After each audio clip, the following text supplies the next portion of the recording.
All right, so now we're going to talk about Sciolism as it relates to Quora, right? So Quora.com, for those of you that don't know, is a website where people, sign up, they make accounts, and they either answer questions or they read questions. Oftentimes, you have people with some level of expertise. Oftentimes, it's merely just kind of like self-stated expertise, self-aggrandizing kind of expertise. And there's like a mix of stuff, right? There's a bunch of like trash on the website. There's some good stuff, right? In preparation for the Christopher Langan portion of the show, I definitely read, Quora threads about him from philosophers and that sort of thing, which were useful, right? So it's not like this is a useless website, but it does tend to attract the kind of personality that wants to show off knowledge, which may not always be a bad thing, but if with a large enough pool of people that want to show off knowledge, many of them at least would want to show off for all the wrong reasons, right? For narcissistic reasons, not because they have an actual, set of skills or expertise to share, but simply because they want to.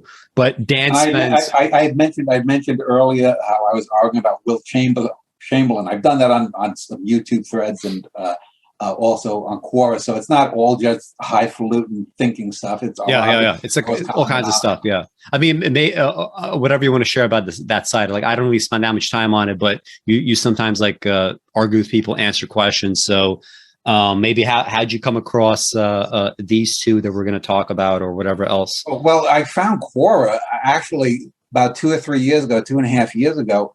I got some kind of an email. Asked me, I had many years ago, I had got on about a dozen years ago, I had gotten asked to be in this think tank called, I forget the name of it now, but Howard Bloom had recommended me for it. And they were a bunch of idiots that were very similar to the Mensa Society, just arguing amongst themselves about little trivia. And so I got this email from this Quora, I guess it was, and they said that someone had recommended me in my website, and we'd like you to write answers for us or something. And I don't really write many answers.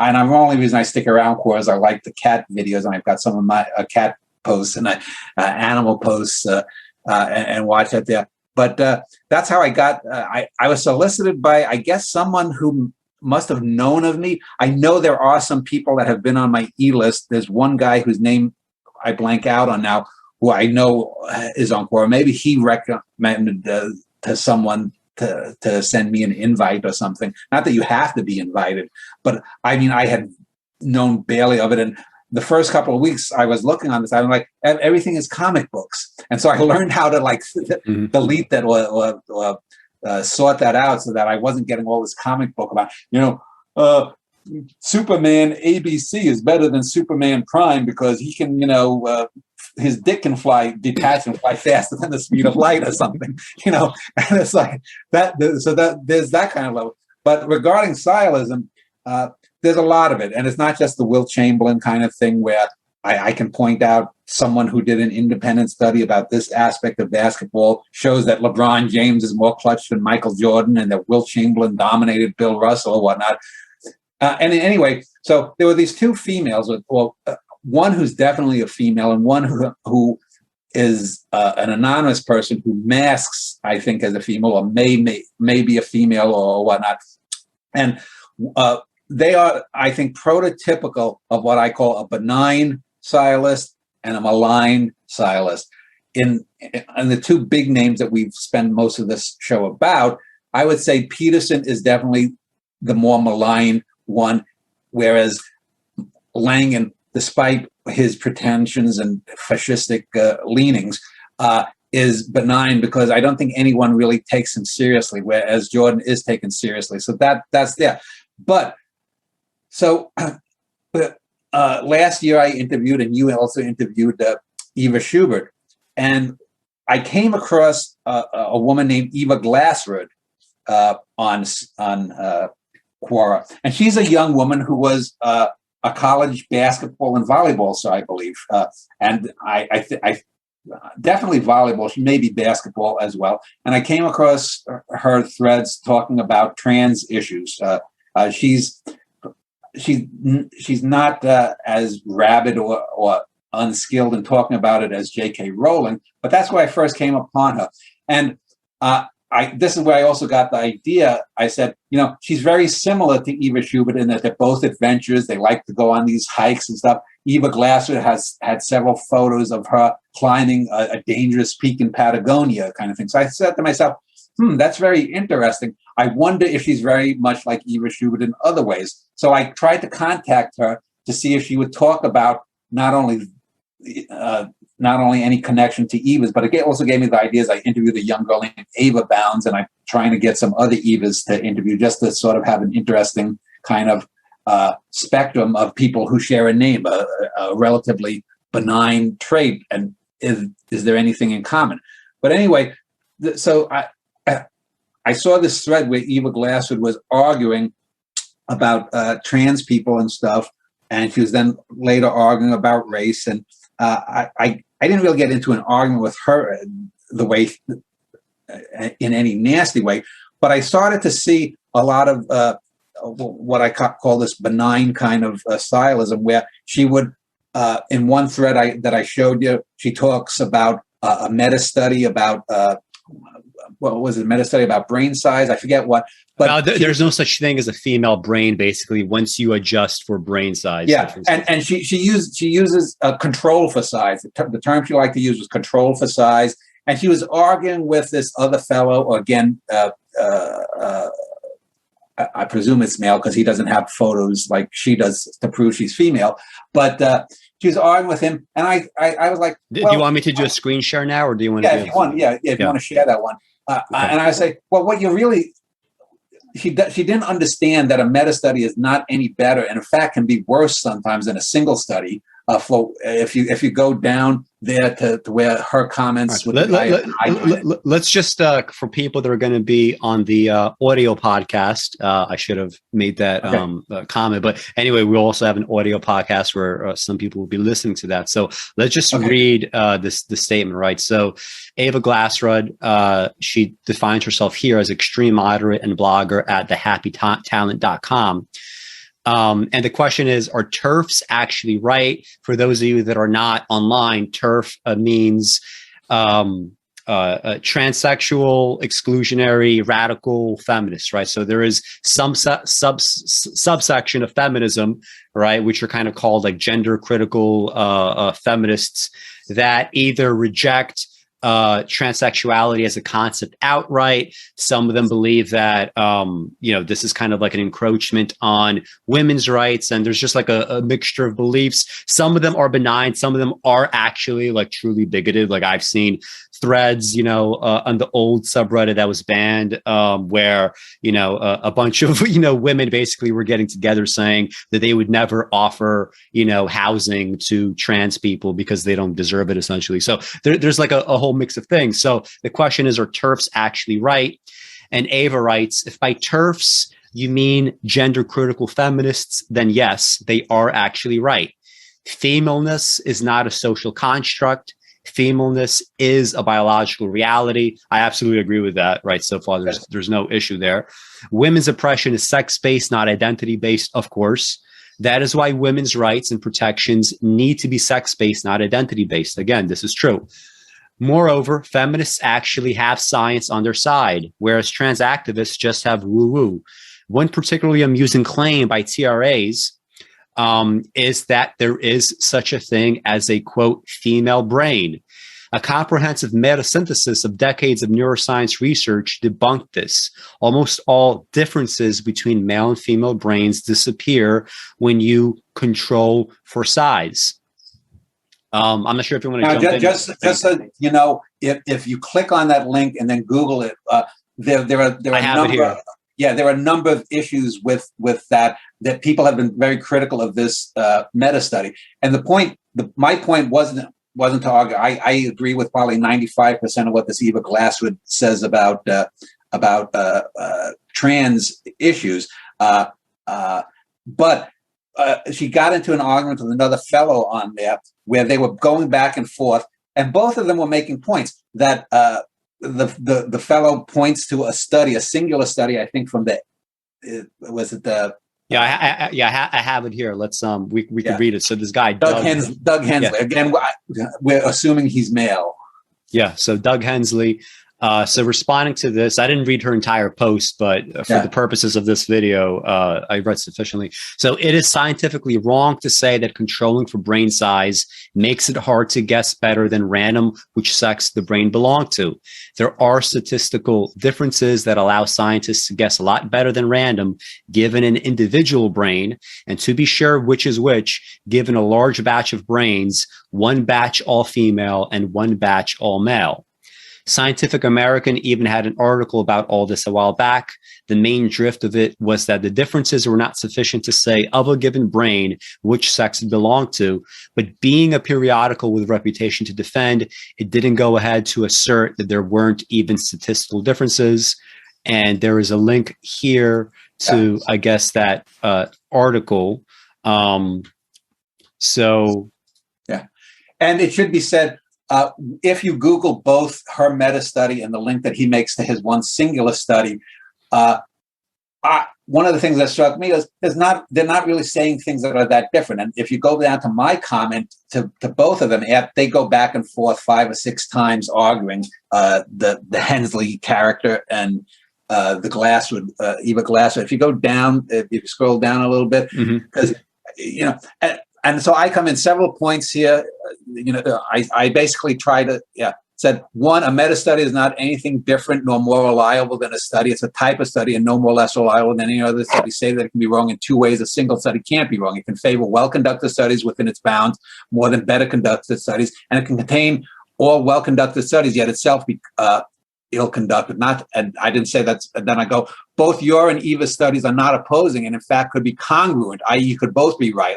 I talk about an Asian guy, an Asian supremacist I once argued with. Eva claims that controlling for size wipes out most differences, and you point out that there are known and obvious differences. You are likely both correct because Homo sapiens brains are not scalable. Sometimes because I can't see, I type these answers in Word. I meant scalable here on the average, but not to the individual. If you can measure all the female and male brains, but a few people will ever hit the nose. So anyway, so size difference overlap. Anyway, and I talk about dwarf brain.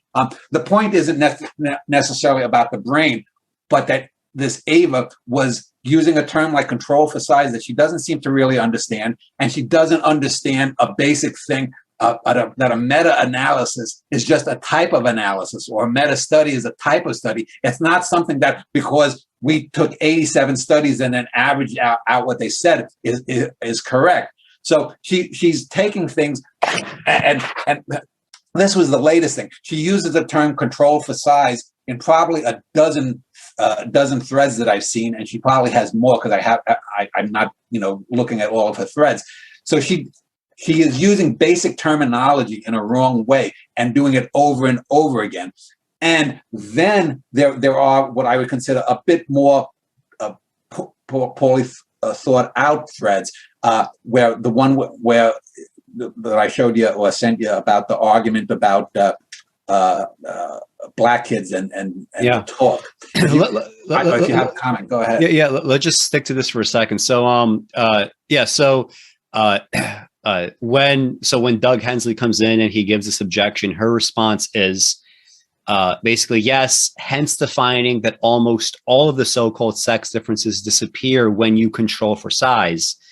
A small male's brain and a large female's brain are going to look the same because there aren't actually differences between our brains. The study I linked to is a comprehensive metasynthesis, a study of studies. This is one of the most powerful methodologies that we have. And I mean, this part jumped out at me, right? I'm not some sort of a researcher, but I am, familiar with these terms. I know what a meta study is. I also know of their drawbacks, right? So saying this is one of the most powerful methodologies that we have is both true and misleading to the extent that this potentially very powerful methodology could also be incredibly wrong, right? In unique ways. One of the ways that this happens is, when you conduct a meta study, it is really up to the researchers to determine what goes in and what doesn't get in. You could simply omit things that you would rather not be in the meta study, right? Simply because it doesn't fit your hypothesis, simply because it doesn't fit what you'd like it to fit. So there's plenty of cases of meta studies where researchers have done exactly that, right? This is, this is just a fact, right? Another problem is, if this is a meta study that, let's say in this case, goes back decades in time, and just like latches on to all these things, saying the same thing over and over again, it's not going to matter if the thing that you're trying to measure is not actually what's relevant, right? Like, this is another way that you could trick yourself. You could say they're all saying the same thing, same thing, same thing. But again, what if that thing is not appropriate, which I think is what you were getting at, at the bottom, right? Like you said, it can contain all well-conducted studies, yet itself be ill-conducted. Okay, so one of the ways that it could be ill-conducted is you have a bunch of conclusions that are saying the same thing, and you, from that point, decide to, draw conclusions that are completely unwarranted, right? Even though, like, yes, they are valid in the sense that they are saying what you wanted to say, but having that kind of logical validity is not the same thing as it being, scientifically correct in terms of, well, is this the relevant metric that we ought to be looking at? And personally, based on what I know about sex-based differences, I read this huge book. It was I forget who, it was a female researcher. It's close to 1,000 pages, where she starts with the hypothesis that before she started researching the book, that there actually aren't real and reliable differences between male and female brains. And, similar to this, like if you control for size, blah, blah, blah, it's not really going to matter. And through the course of doing the research, she came to the opposite conclusion. And now the book is exactly the opposite of what she intended to be. And yet it's one of the most comprehensive ones. Maybe in the show notes, once I remember what the title is and what the name is, I'll put it in. But anyway, based on my understanding, this just seems to be wrong. And it's interesting because but again, Alex, the reason that's not, being wrong does not make one a sciolist. Yes. What she was doing here, the two things that her sciolistic transgressions here were, one, not understanding the value or the basis of meta studies being better or worse than just a regular study. And then the second one, where she uses the term controlling for size, and here it is one of the better uses where she makes of it. I'll give her that. But she does this in a lot of things, talking about all other subjects from race to other things. And it's this constant going back to one or 2 points or terms like controlling for size, or my CTMU, or a few of Jordan Peterson's handles things, is where people fall into these stylistic traps. And I just want to say, because we're going to go to someone far worse than her, she, I say, is a benign stylist. I believe she is trying to do good. I don't doubt that she's trying to do good. She's just tripping up and falling into some bad habits here. And we can see it. We can see when we go to the next one, where we talk that I sent you about race and the talk with Black people, where she tries to apply the same things with trans problems to Black people, and she's totally out of her element. And I do upgrade her a little bit here. And I do think that both I and, what was his name, Doug Hensley, I think a couple. There might have been a post. I might have had one of my posts deleted. I don't know if it was Eva or the Doug Hensley or whatnot. I think Hensley had 1 or 2 posts deleted, and he might have had Eva's point. So there's probably about 3 to 5 posts that are missing here that were deleted because someone reported someone for this thing. But I think my reply here about the several points hence is that's the important point here, because it's pointing out the sciolism, and that these two people are arguing for no real reason, because there's not a lot that they're digressing on or missing each other with. They can be congruent. It's just how you look at the studies and brain stuff. Yeah, so let's get into this part, right? So this is something that I'm personally a little more interested in as well.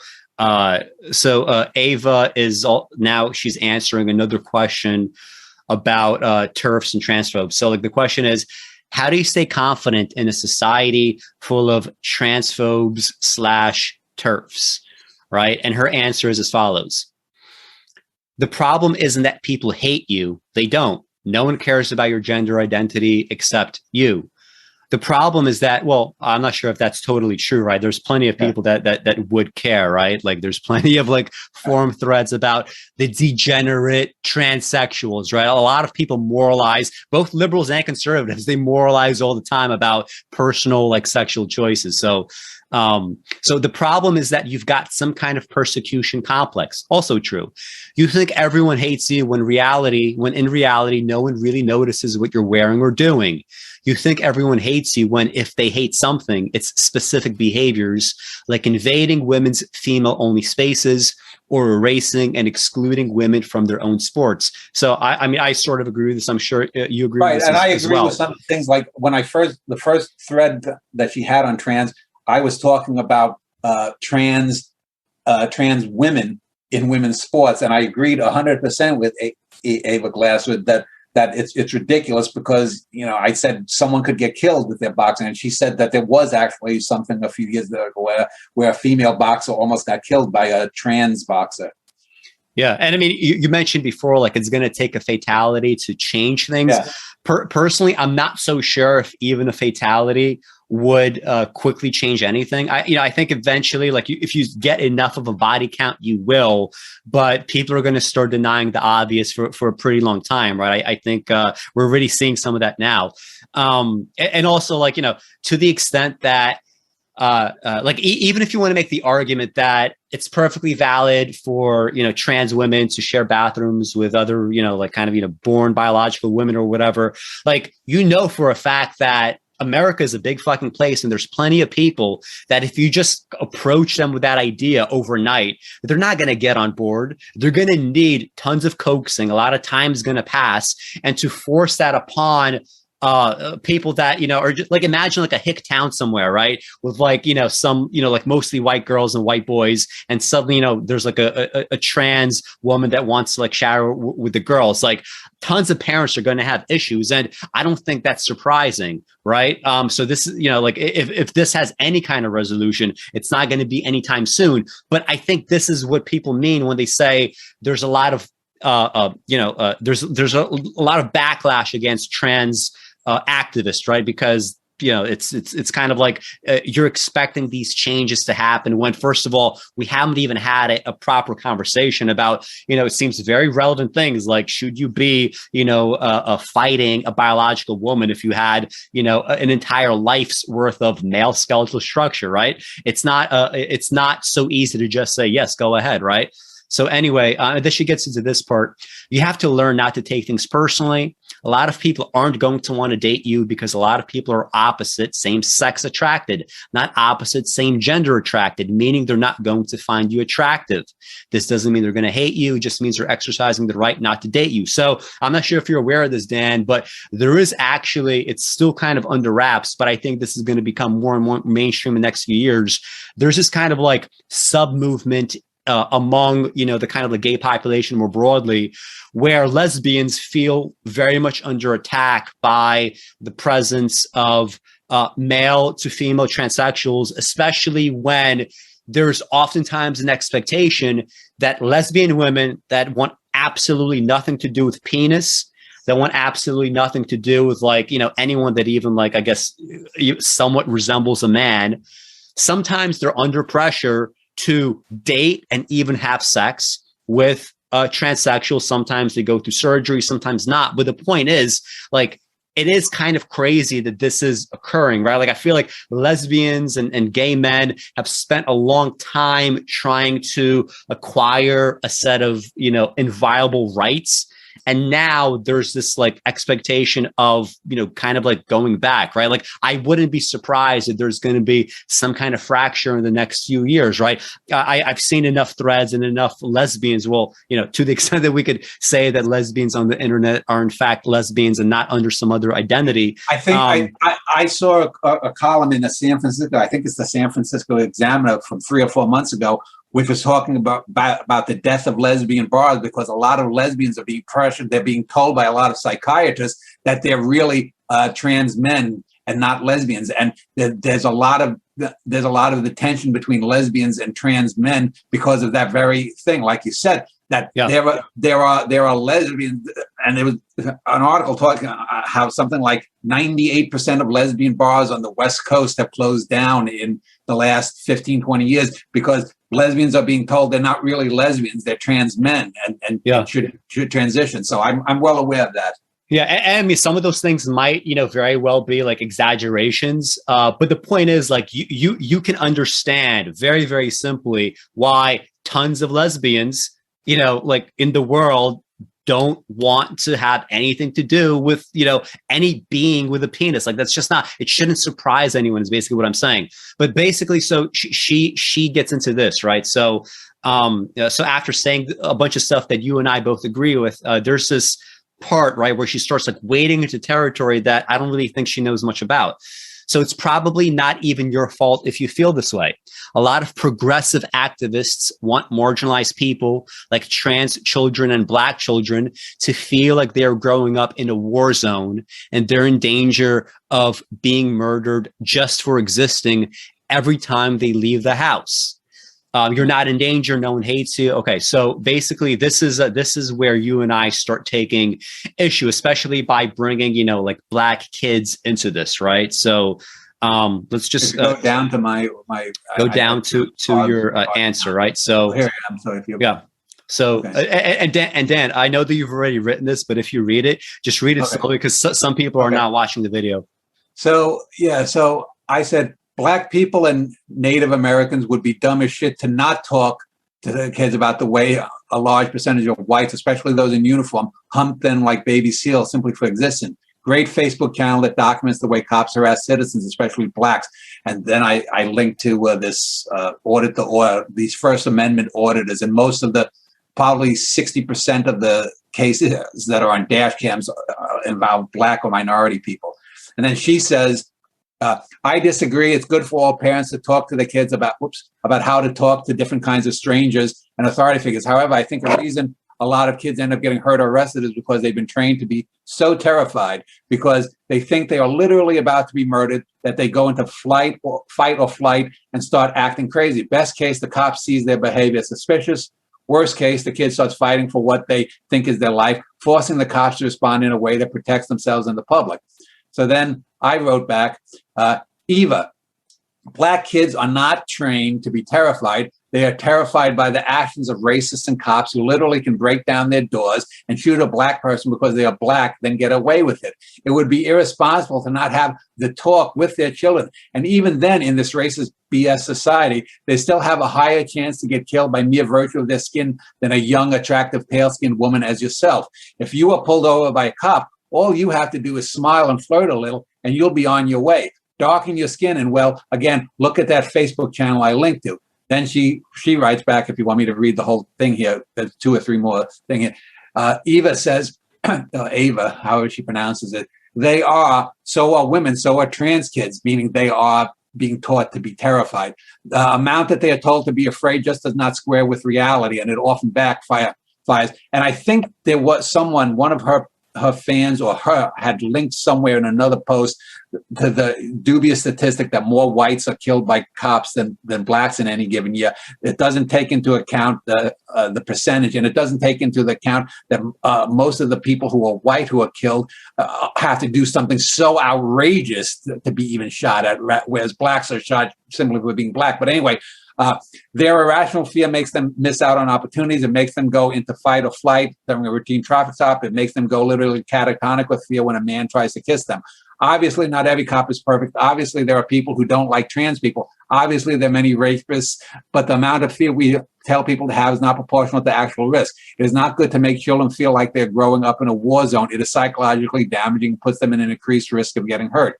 So I then write back, I quote her thing where she says, it's not good to make children feel like they're growing up in a war zone. And I say, unless they are. I grew up in a slum. Did you? Lots of inner city Black kids do too, as well as Latinos and poor whites. And if you're darker skinned, you have way more to fear from a cop than a pedophile or rapist. I mean, seriously, from Karen's reporting blacks as existing to 911, to cops literally shooting first and asking questions later, to trogs that simply decide, gee, Becky, let's go out and fuck some darkies up. It is a life and death daily struggle for the vast majority of blacks. And don't even get me started on Native Americans and the bullshit they go through. Then she goes here. And here's where she starts revealing her own, what we could call white privilege here. Maybe the inner city is like a war zone, but I thought we were talking about police violence, not gang violence. You're 100% wrong. Cops versus pedophiles, your odds of being hurt or killed by cops are exceedingly small, regardless of your skin color. However, women of color often experience increased risk of violence. Now, I think I had another comment, and I don't know if she.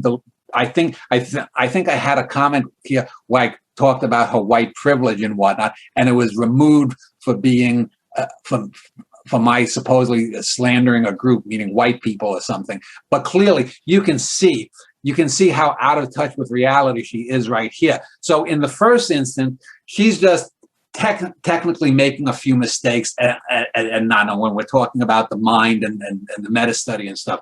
Here, she's totally out of her depth. She may be right to a certain extent, as you have pointed out with the trans stuff, but here she has no concept of the way blacks live in every day. So yeah, I mean, like so she has this like other thing, right? Like one never hears about police shootings of white people. Is this because such shootings never occur? Right. So she has that statistic, right? 1,000 people are killed by cops every year. About 25% are black, 50% are white. At the bottom, like she actually references Sam Harris, which is, I mean, like it's, it's the sort of thing where you think of yourself as not a normie, as heterodox, but it's very kind of revealing. Anyway, so I'm going to do this, like for the sake of argument, let us concede that, these statistics are true. There's only about 250 or 200 black people that are killed by cops. In the majority of circumstances, let's also concede that the majority of circumstances are also legitimate uses of force by the cops. Just for the sake of our argument, let's make that concession. To me, the idea of her white privilege comes out from the fact that she's not able to even look beyond what can, in fact, be captured by these statistics. I've said this before on other shows and other videos that I did, other writing that I had. But when I was growing up, I had all kinds of friends. I had white friends, I had black friends, I had, Asian friends. And it was always very obvious to me that in my day-to-day existence, I was treated very differently by cops than my black friends. I saw this all the time. I had friends that would, like at the time, Williamsburg was a much worse neighborhood than it is now. Now it's like, mostly white artists or whatever that's moving in there. But back in the day, I knew like a kid who was between, Williamsburg and I forget the neighborhood that's just like a little bit north, right, where all the kind of like Hispanic kids were being pushed out into where they didn't want to go. And he would tell me stories every single week. He would say, I'm either getting chased by like gang members, right, which is why he carried a knife, or I'm being harassed and patted down and being bothered by cops. Every single week he had a story like this.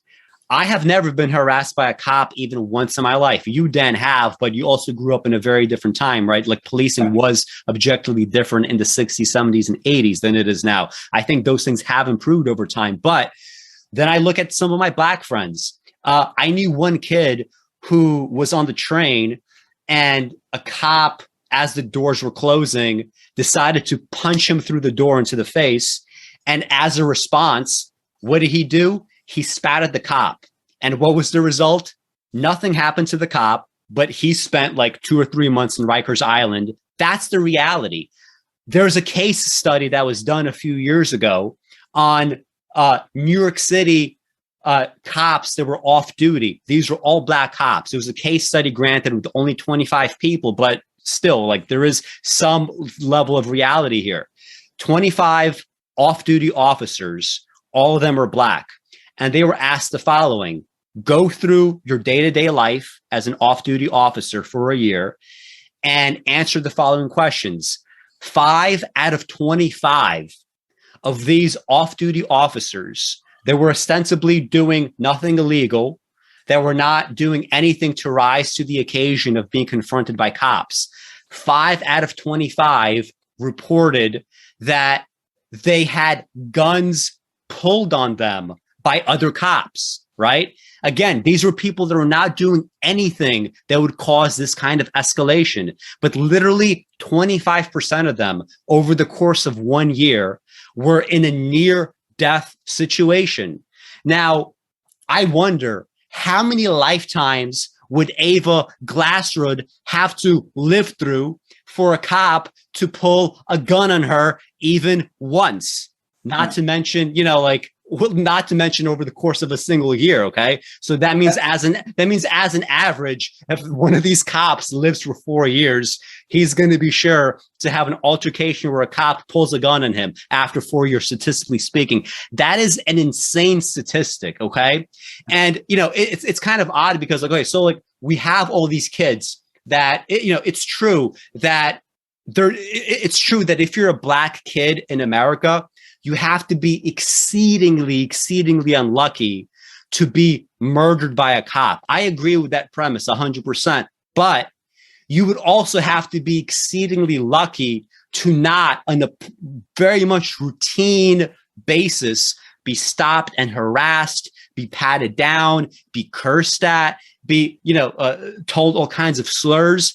And what really gets me about this is, she has like some blog posts, like when I was like researching her for this show, she has a blog post where she says something like, sometimes before I go on a date with a guy, because one thing that she's very clear about, and I think this is a good thing, right? Like one of the things that I commend her for is, she's very big on, setting boundaries, especially sexual boundaries between herself and potential partners or people that she's not interested at all, right? She's saying that women need to be very vocal. I 100% agree about this, right? You cannot, if you want equality as a woman, you cannot simply, cry to a man because you feel like you're in danger all the time. You're going to have to deal with men in a masculine way, which means striking them, screaming at them, trying to get it away, and instilling fear in them to the extent that you can. I think all that is fine. So she says, like, being very conscious of her position in society as a woman who's liable to be sexually assaulted. She says the following: sometimes before I go on a date with a man, I send the following text: if you touch me in any way without my consent, I'm going to kill you, right? So this is someone that she has chosen to go on a date with.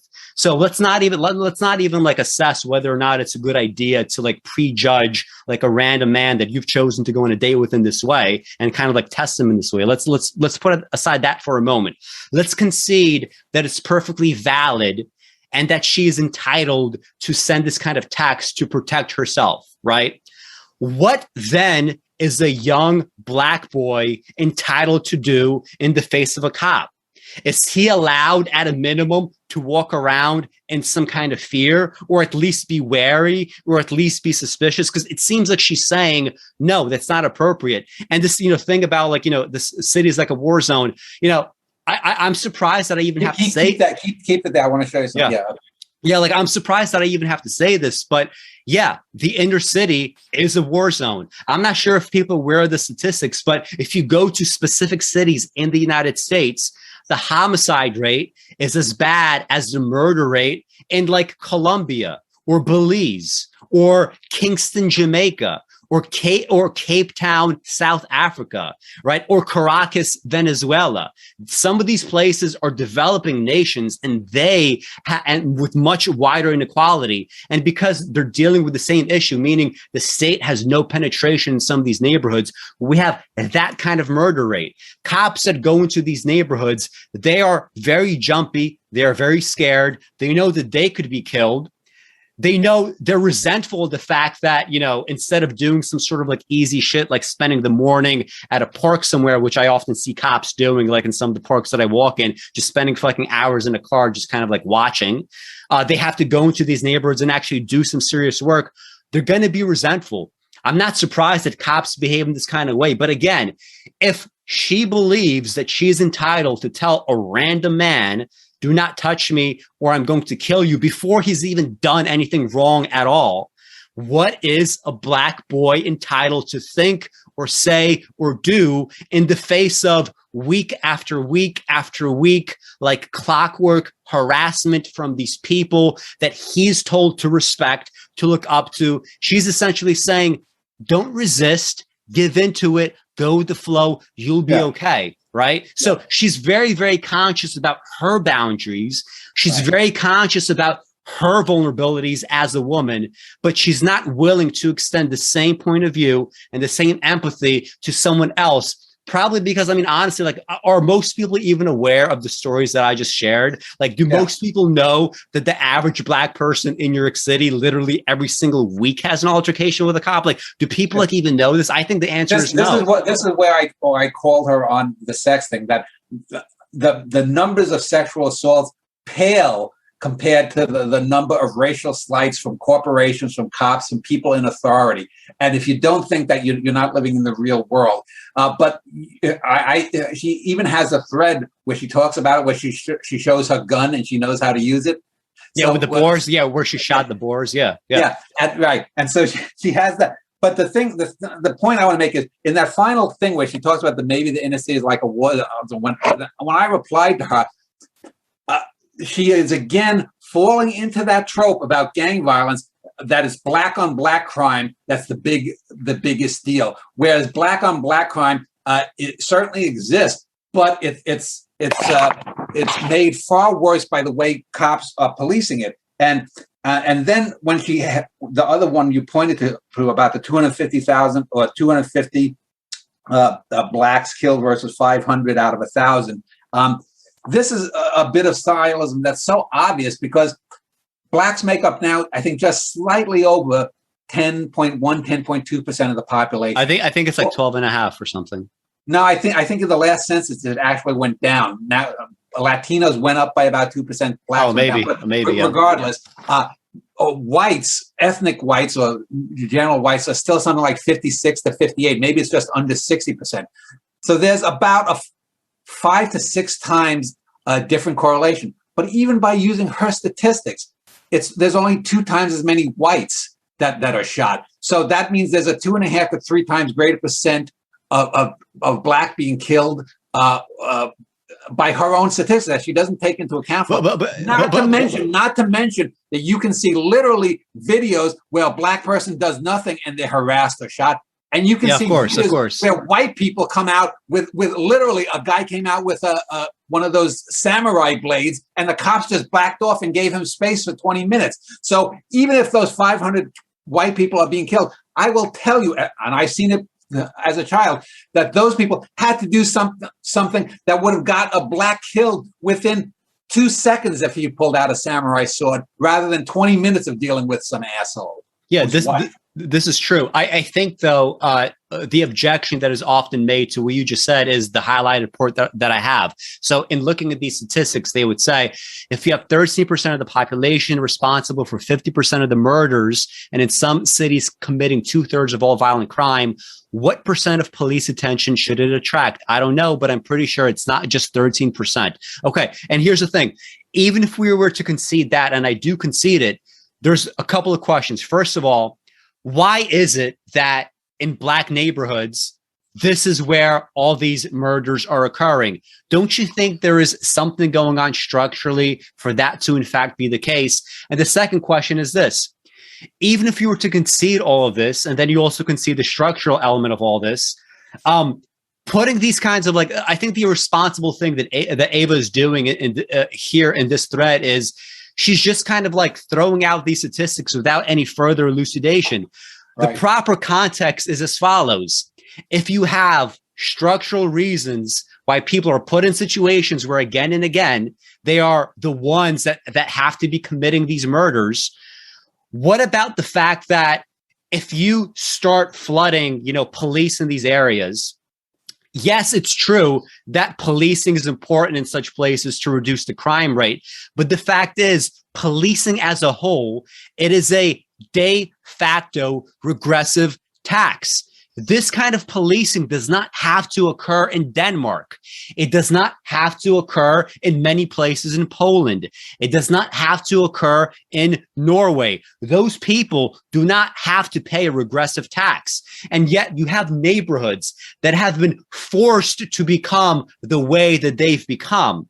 They've been forced to be this way, where the only crimes available to these populations are drug sales, murders, rapes, and all this stuff. Whereas in the white community, the crimes available to you are becoming a president and pretending the coronavirus isn't real and killing 500,000 Americans in the process, or becoming a president, invading a country for no reason and killing 500,000 people in the process and making millions of refugees, or becoming a CEO and flooding a river with pollutants that kills thousands of people, and so on, or something like becoming rich and evading taxes, and suddenly people that could have had millions of dollars worth of like healthcare now don't get to have it and they die, right? So these neighborhoods have been made in such a way, these are the only crimes available to them. And if your only answer is, well, you have to go in here and you have to police them to control this, you are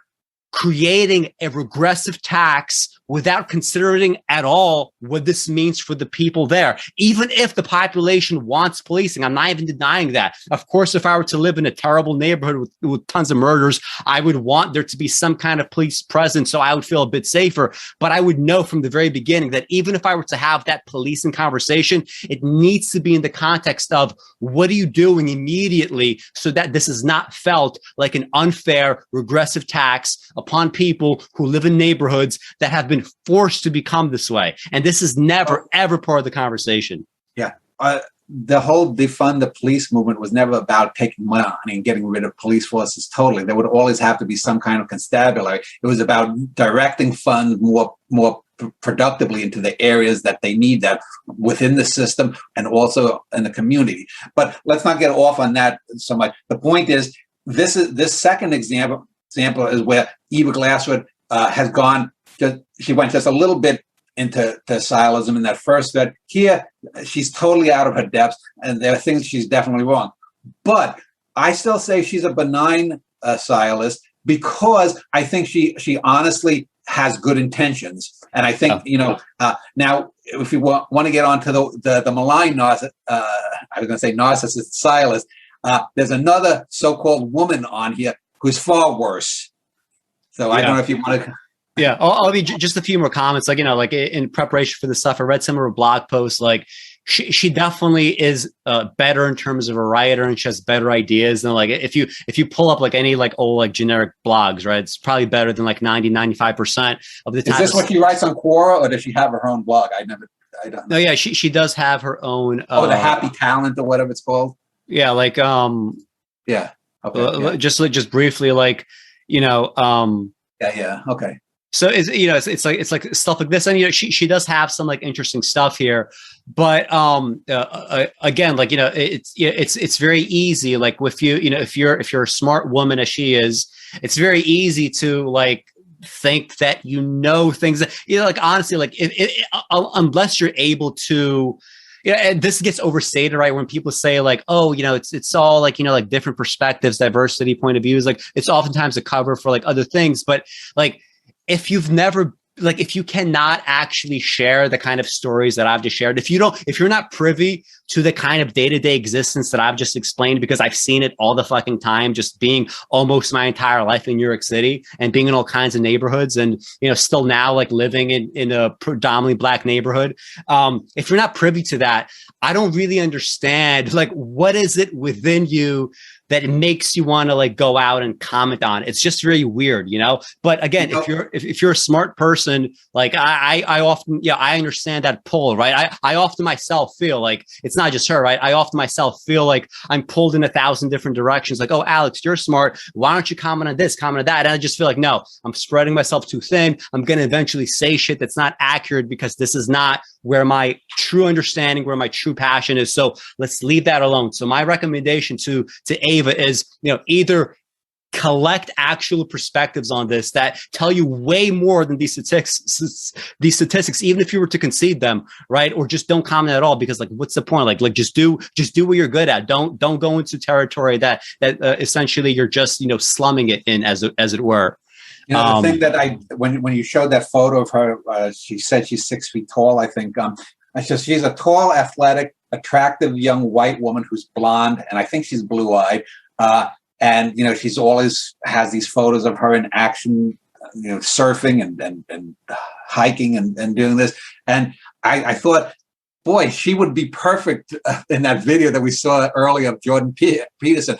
Yeah. She's a Jordan Peterson kind of fantasy girl. And when we go to this malign stylist, it's funny because this malign stylist is a great fan of Jordan Peterson. She thinks he's the bee's knees.